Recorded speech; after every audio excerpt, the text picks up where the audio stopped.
So, in my previous video, I said that Marianne Williamson should be forced to do hijab.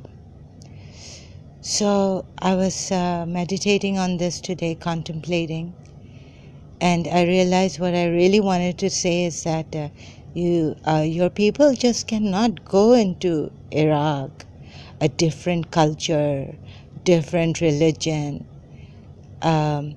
and just go and attack that country. You need to first go see, find out, live with them. Even as a truth seeker, I could just not, rely on the Quran and say yes, the idolaters are najis and this, and we need to help them in a good way. Even then, like, not force our religion on them, but I wanted to see, so I had to go into their shoes. Just couldn't go there to India. I never in my dream.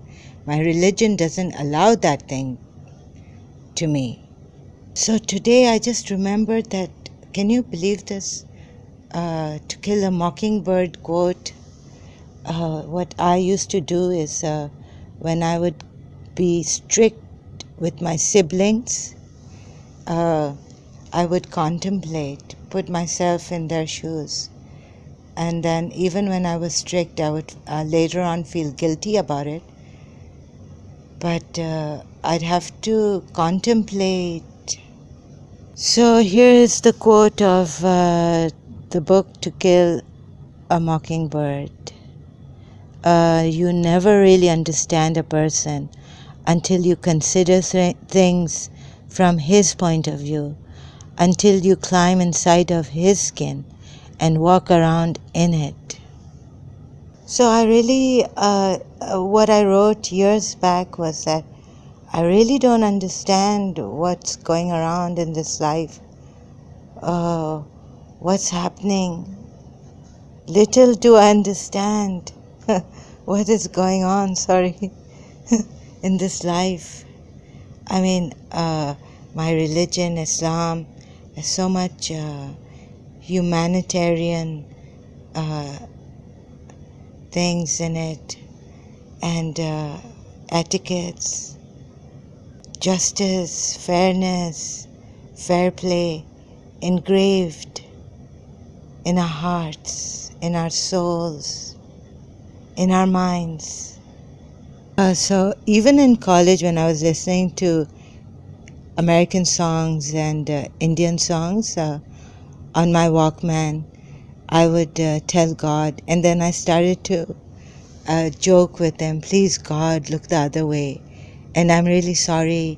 I would say this again and again at times. I would feel guilty.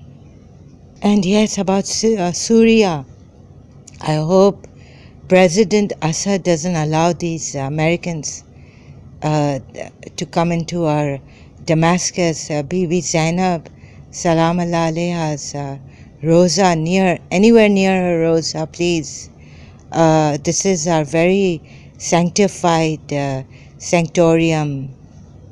And some of our Islamic ladies, they've chosen the hijab. That is the head covering, and it falls down. It's like a chadar, whole covering, outer covering. So please respect that. And if you can't go anywhere near them. You don't know what sacrifices they have done. And we don't show off at all, these poor ladies. They're supposed to keep quiet, consider these things about others, different cultures, have some respect. Or, you see, this United States of America is just throwing its weight around like a monster without considering anything but wants oil, wants to attack Iraq, so attacks Iraq, not considering the culture of the people, the sacrifices they've made there, anything. These are war criminals. They should be punished and restrained by the United Nations. Although in Pakistan they say the United Nations of America. Were the Arabs invited for this when it came into being? And that's why the Arabs had their own Arab League, different human rights organization. The Muslims had their own. And these Americans, Dr. Todd just came for a year in Karachi University. I wonder what she did there. Please stop doing wicked things on the basis of your own beliefs and individuality. Individuality is dictatorship.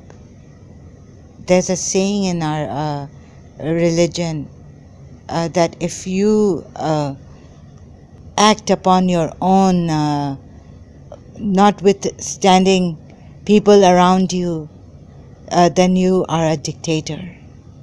That's why I was very, very touched when I read Dr. Deepak Chopra's book, 7 Spiritual Laws of Success.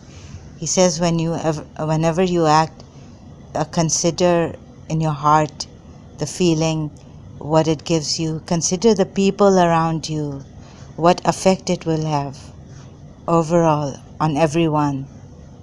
And that book, Shakti Gawain's creative visualization, whatever we pray for may manifest for the good of all concerned. However, in our prayer, we don't need to mention that. We know that if God doesn't answer our prayers, it means that it's not for the good of all. If our desires are not manifested, then it means it's not for the good, beneficial for everyone. Thus, this is the way the believers, when they pray, they rely on God.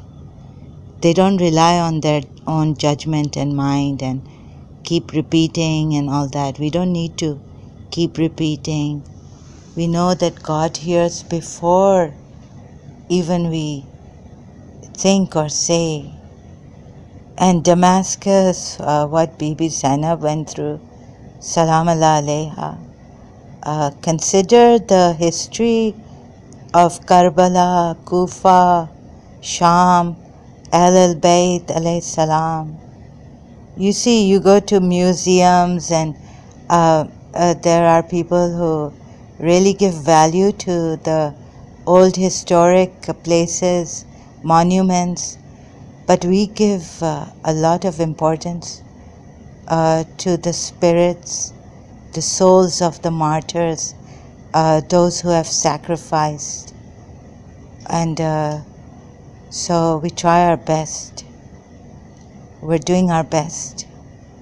And when we enter Damascus, the spirit of Hazrat Bibi Zainab Salam Allah alayha, we consider that walking on in the marketplaces, they were captives. We consider these things. These are unseen historic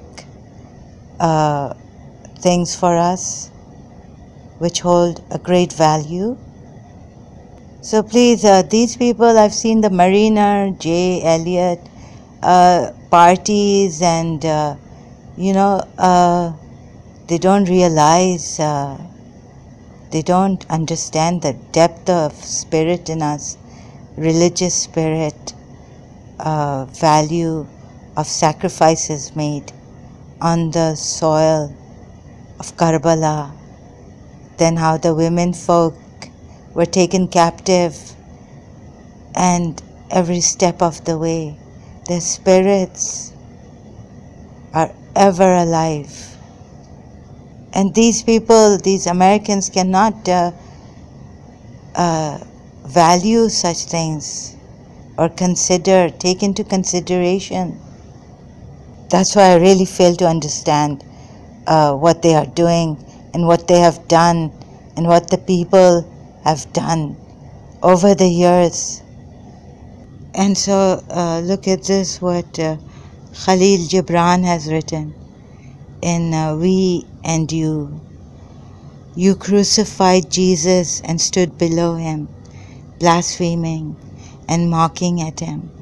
But at last he came down and overcame the generations and walked among you as a hero, filling the universe with his glory and his beauty.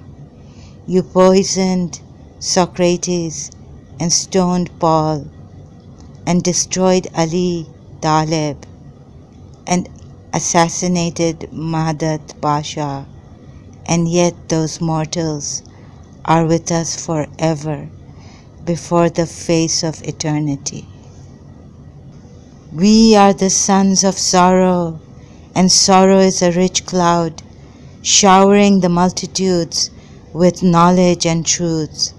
You are the sons of joy, and as high as your joy may reach, by the law of God, it must be destroyed before the winds of heaven and dispersed into nothingness, for it is not but a thin and wavering pillar of smoke.